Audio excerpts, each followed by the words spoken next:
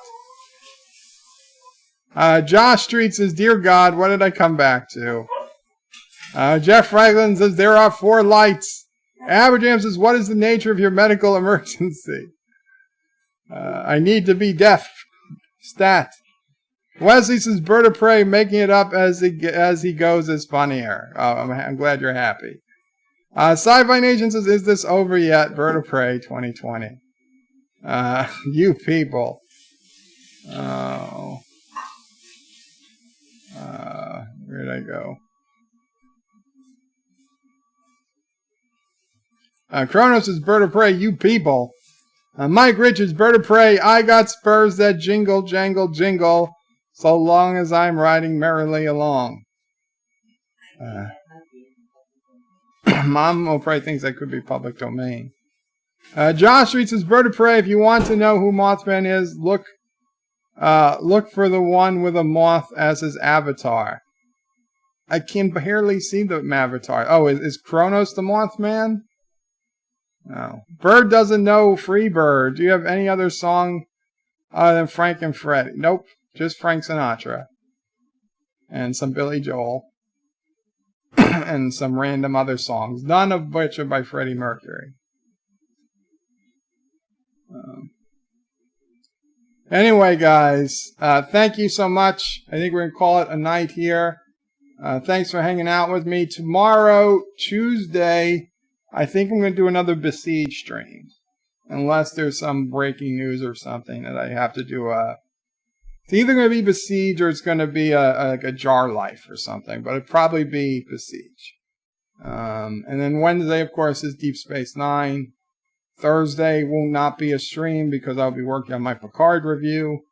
And then Friday will be another BedLife. And then Saturday, I will pick a movie. A movie that we've all wanted to see again. Actually, I guess I should tell you. Saturday, I'm thinking Ghostbusters. Original Ghostbusters.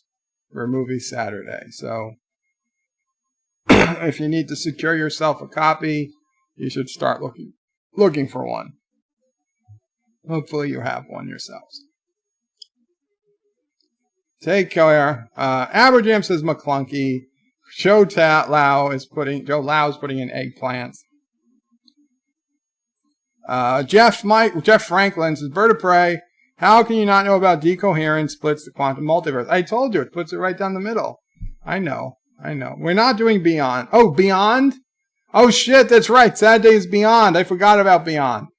Okay, you're right. Saturday is Star Trek Beyond. I thought we already got... Into Darkness was so long, I thought we already did Beyond. You're absolutely right. This Saturday is Star Trek Beyond, and then we can figure out what movie to do, which might or may not be Ghostbusters. Okay. Thank you. Thank you. That would have been, yes. I would have caught it, I think, but yeah, it's better you warned me now. Carlos says, Bird of Prey, Mount Prey, have a wonderful night. Josh Street says, Ghostbusters movie or 70s cartoon. Well, there was no 70s cartoon, was there? Because the cartoon of Ghostbusters came out after the movie, which was in the 80s. But it was the movie in either case. But it's not going to be the movie. Jeff, you're right. We're going to do Beyond this Saturday. Josh Reed, no, forget the shit show that is JJ Trick. We got to finish it. We have to finish it, Josh Street.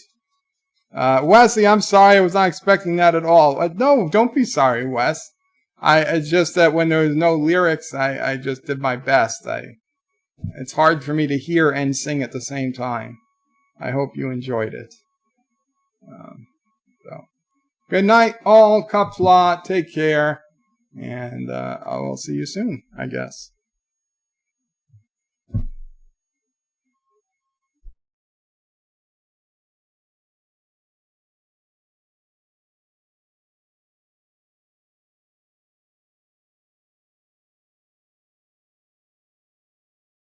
the new home of everything Bird O' Prey 5 on the web. You can also check out my forum at juot.net. I'm also on social media on Facebook, Twitter, and Gab. If you'd like to make a donation, check out paypal.me/BirdO'Prey5 or on birdopray5.com. Take care.